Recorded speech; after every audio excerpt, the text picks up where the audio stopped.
Good morning बच्चों। आज हम करेंगे पास्ट टेंस। प्रेजेंट टेंस की तरह ही पास्ट टेंस है। प्रेजेंट वर्तमान काल होता है और पास्ट टेंस भूतकाल होता है। पास्ट टेंस का मतलब टाइम बिफोर नाउ। नाउ होता है अब, बिफोर होता है पहले। अब से पहले जो भी टाइम था ना बच्चों, वो पास्ट टेंस था। मतलब अभी एक सेकंड पहले जो चला गया वो पास्ट टेंस हो गया हमारे लिए। तो time before now past tense की डेफिनेशन है। भूतकाल कौन सा समय होता है? अब से पहले का समय जो भी हो गया, चाहे वो एक मिनट है, चाहे वो एक दिन है, एक हफ्ता, एक महीना, एक साल, वो जो चला गया वो हमारा पास्ट टेंस है। तो पास्ट टेंस में भी काम चार तरीके से होते हैं। उसके भी चार टाइप हैं पास्ट टेंस के भी, जैसे प्रेजेंट टेंस के थे। प्रेजेंट टेंस में कोई आपको डाउट है तो उसको बाद में हम क्लियर कर लेंगे। आप मुझसे पूछ सकते हो।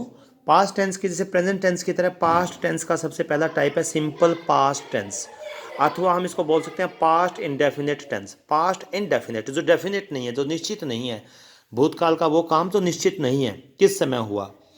तो सिंपल पास्ट टेंस में सबसे पहले how will we recognise that the tense is simple past tense. हमें कैसे पता लगेगा कि ये टेंस सिंपल पास्ट टेंस का एग्जाम्पल है? हिंदी के वाक्य में हमें वाक्य के अंत में जो क्रिया होती है वो क्रिया आ ए ई के साथ समाप्त होती हुई दिखेगी। जैसे लैंचो ने पत्र लिखा, लिखा लिखा मिलेगा आपको। वह स्कूल गया, या लिखा मिलेगा आपको। हम मैथ जीत गए, ए लिखा मिलेगा आपको। तो जो सेंटेंस आ ए ई के साथ समाप्त होते हैं हिंदी के वाक्य, the tense is called simple past tense. और ऐसे सेंटेंसेस की जब हम इंग्लिश बनाने जाते हैं तो सबसे पहले, जैसे इंग्लिश के सेंटेंस का हर अंग्रेजी के हर वाक्य का एक ही स्ट्रक्चर होता है। सबसे पहले सब्जेक्ट, इस तरीके से सिंपल सेंटेंस होते हैं एफर्मेटिव सेंटेंसेस। एफर्मेटिव सेंटेंसेस का ये स्ट्रक्चर होगा। सबसे पहले सब्जेक्ट लिखेंगे, फिर वर्ब की सेकंड फॉर्म लिखेंगे, फिर ऑब्जेक्ट लिखेंगे। सब्जेक्ट होता है वाक्य, हिंदी के वाक्य में जो काम कर रहा है। इसमें लेंचो है ना, तो सबसे पहले लेंचो का नंबर आएगा। उसके बाद आएगी वर्ब की बारी, वर्ब का टर्न। वर्ब है इसमें जो हिंदी के वाक्य में अंत में लिखा मिलेगा हमें क्रिया, और इंग्लिश में हम सेकंड नंबर पे लिखते हैं उसको। और अंत में लिखते हैं हम ऑब्जेक्ट। ऑब्जेक्ट होता है क्रिया किसके ऊपर हुई, क्रिया को करने वाला तो सब्जेक्ट। जैसे लिखा किसने लिखा, लेंचो ने लिखा, तो लेंचो तो सब्जेक्ट है। और लेंचो ने क्या काम किया, वो क्रिया है हमारी, लिखने का काम किया। और किसके ऊपर क्या लिखा, पत्र लिखा, वो ऑब्जेक्ट तीसरे नंबर पे आता है। सबसे पहले सब्जेक्ट, फिर वर्ब, फिर ऑब्जेक्ट। अब सब्जेक्ट इसमें सबसे पहले जब इसकी हम इंग्लिश में ट्रांसलेट करेंगे तो सब इसमें लेंचो ने पत्र लिखा, मेरे को आ लिखा इसमें दिखाई दिया, लिखा, तो मुझे पता लगा this is the example of simple past tense. ये सिंपल पास्ट टेंस का एग्जाम्पल है। तो I have known the structure of this sentence. मुझे स्ट्रक्चर का भी पता है कि जब आ ए ई के साथ सेंटेंस खत्म होते हैं वो सिंपल पास्ट टेंस होता है। और साधारण वाक्यों की इंग्लिश ये बनेगी, सबसे पहले सब्जेक्ट, मैंने लेंचो लिखा, लेंचो। उसके बाद वर्ब की बारी आती है। मैंने देखा वर्ब कहाँ है इसमें, ये लिखना वर्ब है। और लिखना तो राइट होता है, WRITE। और राइट की सेकंड फॉर्म रोट होती है, थर्ड रिटन होती है, राइट रोट रिटन। तो मुझे तो सेकंड फॉर्म लिखनी पड़ेगी क्योंकि सिंपल पास्ट टेंस है, लिखा लिखा मिला मेरे को। तो लेंचो रोट सेकंड फॉर्म है ना, तो राइट रोट। और उसके बाद ऑब्जेक्ट है, ऑब्जेक्ट का टर्न, ऑब्जेक्ट क्या है, पत्र, अ लेटर। तो लेंचो रोट अ लेटर। जिस हिंदी के सेंटेंस में आपको आ ए ई के साथ वाक्य समाप्त होता हुआ दिखेगा, so simply we shall call it simple past tense. हम इसको सिंपल पास्ट टेंस कहेंगे, या हम पास्ट इंडेफिनिट टेंस भी बोल सकते हैं। और इसके एग्जाम्पल में मैंने आपको लेंचो का सेंटेंस लिख के दिखाया। तो इसके सारे सेंटेंसेस, लेंचो ने खाना खाया, मान लो खाया होता तो वो सिंपल पास्ट टेंस होता, तो मैं लिखता लेंचो एट, एट ई सेकेंड फॉर्म लिखता। तो जब ये आ ए के साथ सेंटेंस समाप्त होते हैं तो they are called simple past tense. अब इसका नेगेटिव भी बन सकता है, लेंचो ने पत्र नहीं, यहाँ पर लेंचो ने पत्र लिखा, यहाँ पे लेंचो ने पत्र नहीं लिखा। देखिए बच्चों, टेंस तो वही है ना, ये it is the same tense आ ए ई, लेकिन इसमें नहीं भी आ गया, पत्र नहीं लिखा। इसको बोलते हैं नेगेटिव, निगेटिव सेंटेंस बोलते हैं। जब टेंस वही हो आ ए, यानी सिंपल पास्ट टेंस, आ ए ई के साथ खत्म होने वाली क्रियाएं सिंपल पास्ट टेंस में होंगी, और उसमें नहीं भी लिखा हो, तो उसका स्ट्रक्चर फिर ये नहीं रहता, बदल जाता है, क्योंकि नहीं है उसमें। तो सब्जेक्ट आ जाता है सबसे पहले, उसके बाद फिर डिड नॉट आता है सेंटेंस में, DID, डिड नॉट। फिर वर्ब की पहली फॉर्म आती है, और फिर ऑब्जेक्ट आता है, कर्म। हमें पता लगा कि नहीं है तो डिड नॉट यूज हो गया, और वर्ब की पहली फॉर्म आ जाएगी बच्चों, क्योंकि डिड नॉट है ना, अपने आप में सेकंड फॉर्म है। सेकंड फॉर्म रहेगी हर जगह सिंपल पास्ट टेंस में, लेकिन नहीं वाले वाक्यों में डिड नॉट में सेकंड फॉर्म डाल दी हमने डिड नॉट के साथ। तो लेंचो ने पत्र नहीं लिखा, जब इसकी इंग्लिश बनाएंगे सबसे पहले सब्जेक्ट यानी लेंचो, उसके बाद मैंने देखा नहीं है तो मैंने लिखा did not, Lencho did not, didn't भी लिखते हैं इसको, लेंचो डिड नॉट। वर्ब की पहली फॉर्म आपको पता है राइट ही होती है, राइट, और ऑब्जेक्ट होता है क्या लिखा उसने पत्र, Lencho did not write a letter, ये नेगेटिव सेंटेंस बन गया। सिंपल पास्ट टेंस है, देखो इसमें सिंपल थी सेकंड फॉर्म लिख दी, इसमें नहीं वाला वाक्य तो मैंने डिड नॉट लिख दिया। अब आगे इंट्रोगेटिव सेंटेंस आते हैं, इंट्रोगेटिव दो क्वेश्चन मार्क वाले होते हैं, टेंस वही है देखो लिखा, लेकिन इसमें क्या भी आ गया साथ में, जब किसी सेंटेंस में आ ए ई के साथ कोई सेंटेंस समाप्त होता है और सबसे पहले क्या लिखा हो तो it means it is an example of simple past tense interrogative sentence. Interrogative sentence है ये क्योंकि क्या आ गया, क्या वाले वाक्यों को इंट्रोगेटिव कहते हैं, नहीं वाले वाक्यों को नेगेटिव कहते हैं, निगेटिव बोलते हैं, और सिंपल सेंटेंसेस को एफर्मेटिव सेंटेंसेस बोलते हैं। तो इंट्रोगेटिव में बस डिड सबसे पहले आ जाएगा जब इंग्लिश बनाएंगे, did plus subject plus verb की पहली फॉर्म प्लस ऑब्जेक्ट। तो सबसे पहले मैं लिखूंगा डिड, उसके बाद मैं लिखूंगा सब्जेक्ट क्या है इसमें, लेंचो, डिड एल कैपिटल क्योंकि नाम है ये, डिड लेंचो, मैंने डिड लिख दिया, सब्जेक्ट लिख दिया लेंचो, वर्ब कहाँ लिखना write, did Lencho write a letter, object क्या है इसमें, अ लेटर। ये इंग्लिश की क्वेश्चन मार्क जरूर आएगा इसके अंदर, ये इंग्लिश के सेंटेंस की पहचान है। जब इंट्रोगेटिव होगा सेंटेंस, कोई प्रश्नवाचक होगा तो सबसे पहले, और सिंपल पास्ट टेंस का एग्जांपल होगा डिड सबसे पहले आ जाएगा, नहीं वाला होगा तो डिड नॉट आएगा, और नहीं होगा कुछ भी सिंपल सेंटेंस होगा आई के साथ तो सेकंड फॉर्म आ जाएगी। ऐसे सेंटेंसेस कितने सारे हैं, आप आराम से सबकी इंग्लिश ऐसे ही बनेगी। सिंपल सेंटेंस जो सिंपल पास्ट का होता है subject second form object, negative में सबसे पहले सब्जेक्ट फिर डिड नॉट फिर वर्ब की पहली फॉर्म, डिड सेकंड फॉर्म नहीं आएगी, फिर पहली फॉर्म आएगी क्योंकि डिड नॉट में सेकंड फॉर्म आ गई, उसके बाद ऑब्जेक्ट, और क्या वाले सेंटेंस में टेंस वही है लिखा लिखा लिखा, तो टेंस तो सिंपल पास्ट टेंस है ये, तो ऐसे सेंटेंस में क्या वाले में डिड सबसे पहले आ जाएगा। वैसे मैं आपको बताता हूँ जो सेंटेंस, मान लो सिंपल सेंटेंस का एग्जाम्पल देखो आप, he is a good player, एक एग्जाम्पल वैसे देता हूँ, वह एक अच्छा खिलाड़ी है, वह ही इज होता है अच्छा खिलाड़ी, वह एक अच्छा खिलाड़ी है। मान लो मैं बोलूँ वह एक अच्छा खिलाड़ी नहीं है, तो जो हेल्पिंग वर्ब होते हैं उसके साथ नोट लगा देते हैं, नॉट। इसका नहीं वाला सेंटेंस कैसे बनेगा, he is not a good player, a good player. और जब इसका इंट्रोगेटिव मुझे कोई कहेगा प्रश्नवाचक बनाओ सेंटेंस का, इंट्रोगेटिव सेंटेंस बनाओ, तो बच्चों जिसमें जो हेल्पिंग वर्ब होती है उसको सबसे पहले लिख दो आप, सेंटेंस इंट्रोगेटिव बन जाता है। इज ही, आई कैपिटल हो जाएगा, is he a good player. तो सिंपल सी बात है, याद रखना ये बात, सेंटेंस में हेल्पिंग वर्ब लिखी मिलेगी, जब उसका नहीं वाला बनाना हो तो नोट लगा दो उसके साथ, यहाँ पे he is a good player, नहीं वाला बनाना तो he is not a good player, और इंट्रोगेटिव बनाना तो इज सबसे पहले लिख दो, is he a good player. ये एक इजी सा एक मेथड है इंग्लिश में। नेगेटिव बनाओ तो उसके साथ नोट यूज़ कर दो, हेल्पिंग वर्ब के साथ नोट यूज़ कर दिया, नेगेटिव बन गया, और इंट्रोगेटिव बनाओ तो जो हेल्पिंग वर्ब उसको सबसे पहले लिख दो बस, ऐसे मैंने यहाँ पे लिखा है। नेगेटिव बनाया तो इसमें सेकंड फॉर्म वाले सेंटेंसेस में, नेगेटिव बनाओ तो डिड नॉट लगेगा, डिड नॉट लगेगा, और इंट्रोगेटिव में डिड पहले लग जाएगा बस। तो Lencho did not write a letter, did Lencho write a letter, ये सिंपल पास्ट टेंस के एग्जाम्पल है, ये सिंपल पास्ट टेंस के एग्जाम्पल हैं। अब आता है past continuous tense, second type past continuous tense, जिस पास्ट रहेगा तो पास्ट ही लेकिन कॉन्टिन्यूस लगातार, यानी गए जो समय चला गया उसमें कोई काम लगातार चल रहा हो, कॉन्टिन्यूस का मतलब कॉन्टिन्यू बिना रुके, जो कंप्लीट नहीं हुआ अभी। तो ऐसे सेंटेंसेस में हिंदी में लिखा मिलेगा हमें रहा था रहे थे रही थी बच्चों, जो सेंटेंस रहा था रहे थे रही थी के साथ खत्म होते हैं they are called past continuous tense, examples of past continuous tense.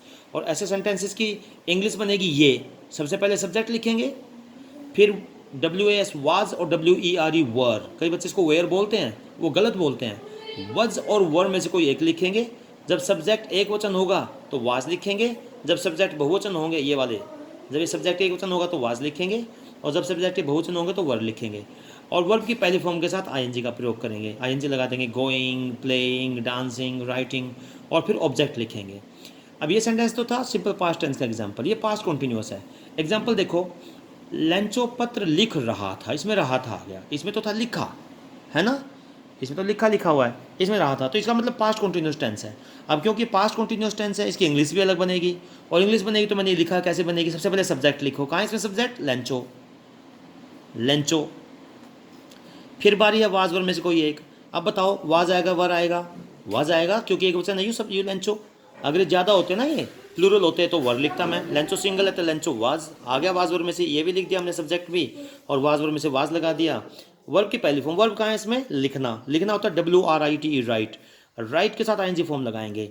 मैं आपको बताता हूँ, WRITE आता है ना, जिस वर्ब की फॉर्म के अंत में ई आता है और उसके साथ ING लगाना हो तो हम ई नहीं लगाते, फिर सीधा ING लगा देते हैं, ई कट जाता है उसका। जैसे कम है, कम का COME ING लगाएंगे, कमिंग ई कट जाएगा। लेंको वॉज राइटिंग, मैंने लिख दिया लेंको, और लेंचो, ये मैं लेंको को इसलिए लेंको लेंको इसलिए बोलता है क्योंकि मैं तो इसको लेंको ही बोलता हूँ, इसका नाम वैसे लेंचो भी है, चो भी बोल सकते हैं उसको, लेंचो या लेंको दोनों नाम है। आपका पहला लेसन है लेटर टू गो, हमने पढ़ा था जो बच्चों। तो लेंचो वाज राइटिंग, और उसके बाद है ऑब्जेक्ट क्या है इसमें, अ लेटर, राइट क्या कर रहा था वो, अ लेटर। हिंदी में तो ये जो पत्र है दूसरे नंबर पे आता है, देखो लेंचो सब्जेक्ट और ऑब्जेक्ट, सब्जेक्ट आ गया फिर ऑब्जेक्ट आ गया, लेकिन इंग्लिश में ऑब्जेक्ट सबके अंत में जाता है, तो दूसरे नंबर पे लिखा हो तो इंग्लिश में सबके अंत में जाता है। पत्र लेटर होता है ना, लेटर चिट्ठी, तो हिंदी में दूसरे नंबर पे, इंग्लिश में लास्ट में चली गई। Lencho was writing a letter, मैंने वाज ING, यानी दो बातों का आपको यहाँ पे पता लग रहा है। जिस सेंटेंस के एंड में रहा था, रहे थे, रही थी हो, उसका आप वाज वर्ब में से कोई एक लगाएंगे, ING फॉर्म लगाएंगे। या फिर मान लो इंग्लिश का लेसन पढ़ते पढ़ते आपके सामने वाज वर्ब आ गया तो आपको पक्का पता है ING फॉर्म आएगी, और जब ING फॉर्म और वाज वर्ब में आए तो इसको रहा था, रहे थे, रही थी में इंग्लिश बना, हिंदी बनाएंगे आप उसकी। ओके, उसके बाद इसका कॉन्टिन्यूस का नहीं वाला सेंटेंस मिल गया। लेंचो पत्र लिख रहा था, तो Lencho was writing a letter. Negative कैसे बनेगा इसका, नहीं आ जाएगा, तो नहीं वाले वाक्य में सब्जेक्ट लिखेंगे वही इसकी तरह, फिर वाज नोट और वर नोट लिख देंगे, वाज के साथ नोट या वर के साथ नोट लगा देंगे, क्योंकि नहीं आ गया, नहीं के लिए तो फिर नोट ऐड करना पड़ेगा, बाकी यूं का यूं स्ट्रक्चर है। लेंचो पत्र नहीं लिख रहा था, लेंचो, अब वाज नोट वर नोट में से क्या आएगा, वाज नोट, क्योंकि सिंगल एक वचन है यू, अगर ज़्यादा हो गया बॉयज़, लड़के होते लड़के, तो वर नोट लिखता मैं। हम होता वी, हम ज़्यादा हो जाते वर नोट लिखता, लेकिन लैंको तो एक है इसलिए was not. Lencho was not, WRIT writing, e cut के ING लग जाएगा, Lencho was not writing a letter. इसका मतलब क्या हो गया, लैंको पत्र नहीं लिख रहा था, Lencho was not writing a letter. उसके बाद क्या लेंचो पत्र लिख रहा था, लैंको लेंचो एक ही मतलब है। क्या इंट्रोगेटिव आ गया, इसको बोलते हैं interrogative, interrogative INTERROGATIVE, interrogative sentence, ये नेगेटिव सेंटेंस। इंट्रोगेटिव क्या वाले, क्या वालों को बोलते हैं इंट्रोगेटिव।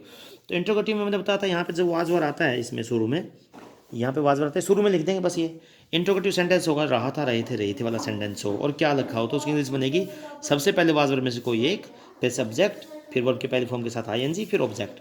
जैसे मैंने देखा वाज लगाऊँ या वर्ब लगाऊँ, कौन सा लगाऊँ, मैंने देखा लेंचो एक है तो मैंने वाज लगाऊंगा, WAS वाज, W कैपिटल होगा, वाज लेंचो, सब्जेक्ट आ गया लेंचो, उसके बाद वर्ब आ गई WRIT राइट होता है लेकिन ING लगा दूंगा मैं, was Lencho writing a letter, क्या लेंचो पत्र लिख रहा था, was Lencho writing a letter. प्यारे बच्चों, ये दो टेंस हो गए पास्ट के, सिंपल पास्ट टेंस और पास्ट कॉन्टिन्यूस। दो और बच्चे हैं पास्ट परफेक्ट और पास्ट परफेक्ट कॉन्टिन्यूस, वो मैं कल करवाऊंगा। अब इसके मैं दो एग्जाम्पल लिख के दिखाता हूँ, आपको जल्दी समझ में आएगा। मान लो मैं, अब मेरे को बताएंगे आपकी सिंपल पास्ट टेंस का एग्जाम्पल, देखिए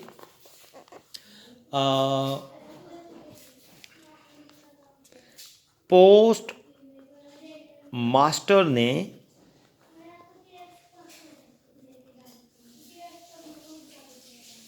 लेंचो की सहायता की, पता ना आपको 70 पीसों भेजे थे उसके पास, पोस्ट मास्टर ने लेंचो की सहायता की, ये सेंटेंस है, पोस्ट मास्टर ने लेंचो की सहायता की। बताओ मुझे कौन सा टेंस है यू, मैं आपसे टेंस पूछ रहा हूँ, बताओ कौन सा टेंस है यू, पास्ट के, अभी तो प्रेजेंट में तो गया नहीं, अभी मैंने आपको पूछा नहीं आपसे प्रेजेंट का, तो पास्ट टेंस में इसकी पहचान क्या है, वर्ब के अंत में देखेंगे, सेंटेंस के एंड में सहायता की, A E पे सेंटेंस खत्म है तो सिंपल पास्ट टेंस है ये। क्या है ये, सिंपल पास्ट टेंस। और आपको पता है सिंपल पास्ट टेंस की इंग्लिश क्या बनती है, सबसे पहले सब्जेक्ट, फिर वर्ब की सेकंड फॉर्म, फिर ऑब्जेक्ट, पता है आपको। तो सबसे पहले सब्जेक्ट क्या है इसमें, post master, the post master, the लगा देंगे क्योंकि हम जानते हैं उसको कौन सा पोस्ट मास्टर, इसलिए द पोस्ट मास्टर लिख दिया सब्जेक्ट। तो और कुछ नहीं देखना आपने, ने की इंग्लिश क्या बनेगी, की इंग्लिश क्या बनेगी, कुछ नहीं देखना आपने, ये स्ट्रक्चर याद रखना है बस, यू वाला। तो मैंने सब्जेक्ट लिख दिया था पोस्ट मास्टर। अब वर्ब की सेकंड फॉर्म, वर्ब कहाँ है इसमें, लेंचो तो आदमी का नाम है, सहायता करना, हेल्प, हेल्प है, हेल्प मिल गई वर्ब, और हेल्प की सेकंड फॉर्म लिखनी है helped, the post master helped, हो गया, पोस्ट मास्टर हेल्प्ड, और किसकी हेल्प हुई, लेंचो की, help Lencho, full stop. The post master help लंचो, ये इंग्लिश बन गई बस। अब इसमें ने या की और ये सहायता की, बेटे सब बातें ज़्यादा इंपॉर्टेंट नहीं है। आपने केवल ये स्ट्रक्चर याद रखना है कि जब ये सेंटेंस एंड में आ ए पे ख़त्म हो तो ये स्ट्रक्चर याद रखना है। अंग्रेजी बनेगी ये। आपको सब्जेक्ट पहचानना आना चाहिए, आपको ऑब्जेक्ट पहचानना आना चाहिए, वर्ब पहचाननी आनी चाहिए। वर्ब तो अंत में मिलेगी, सब्जेक्ट शुरू में मिलेगा। और ऑब्जेक्ट देख लेना भाई, सहायता किसकी करी, लंचो की करी। किसने करी, पोस्ट मास्टर ने, वो सब्जेक्ट है। सब्जेक्ट वर्ब की सेकंड फॉर्म ऑब्जेक्ट। ये सिंपल पास्ट टेंस का एग्जांपल दे दिया मैंने, पहला टाइप है जो। अब देखो दूसरा टाइप एग्जांपल, अगर इसका नेगेटिव बनाना हो तो पोस्ट मास्टर ने लंचो की हेल्प नहीं करी, तो आपको पता है सब्जेक्ट आएगा, फिर डिड नॉट आएगा, वो ना पीछे जो आपको समझाया है। एग्जांपल जैसे कॉन्टिन्यूस का लेता हूँ मैं, वह अपने खेतों को देख रहा था। वह अपने खेतों को देख रहा था। अब ये सेंटेंस है, आपको पता लगे तो पास्ट कॉन्टिन्यूअस है। दूसरी टाइप है जो पास्ट की, रहा था, रहे थे, रही थी आ गया। और आपको पता है इसकी इंग्लिश तो अलग बनेगी। इसकी तो इंग्लिश बनेगी सब्जेक्ट प्लस वाज वर्ब में से कोई एक प्लस ऑब्जेक्ट, वर्ब की पहली फॉर्म के साथ आईएनजी प्लस ऑब्जेक्ट। ये तो आपको पता है भाई। ये तो जो इसकी इंग्लिश बनेगी ये वाली, सहायता की। और यहाँ पे रहा था, रहे थे, इसकी इंग्लिश बनेगी ये। तो वह सब्जेक्ट का मतलब सबसे पहले हम लिखेंगे सब्जेक्ट। सब्जेक्ट क्या है, ही। और वाज वर्ब में से क्या आएगा, ही के साथ वाज आएगा, एक वचन है यू। अब वर्ब की बारी है। वर्ब का इसमें देखना, ओके। ही वाज लुक, और आईएनजी फॉर्म लगाएंगे लुकिंग। ही वाज लुकिंग हो गया, ही वाज लुकिंग। और क्या देख रहा था वो, खेतों को। अपने होता है हिज, उसके ना, he was looking at his fields. खेत होता है FIELDS, fields. He was looking at his fields. Field होता है खेत। ये तो कुछ शब्द आपको पता होना चाहिए, पाठ पढ़ने जब पढ़ा था हमने उसके दौरान आप सीख गए थे। तो इसकी थोड़ी प्रैक्टिस करेंगे आप। This is the example of past continuous tense and this is the example of simple past tense. Simple past tense की स्ट्रक्चर ये है, पास्ट कॉन्टिन्यूस का स्ट्रक्चर ये है। जिन बच्चों को ये टेंस धीरे धीरे एक टाइप आ जाती है तो they become very good in English. और कुछ नहीं है इंग्लिश में, ये स्ट्रक्चर याद करना जरूरी है आपका। भाई सहायता की के साथ जब ए के साथ सेंटेंस का समाप्त होता है, उसका स्ट्रक्चर ये बनता है। नेगेटिव मैंने इसको बताया, डिड नॉट के साथ बनेगा। इंट्रोगेटिव में डिड सबसे पहले लग जाएगा। इसमें नेगेटिव बनेगा वाज नॉट वर नॉट। वह अपने खेतों को नहीं देख रहा था तो वाज नॉट वर नॉट आएगा।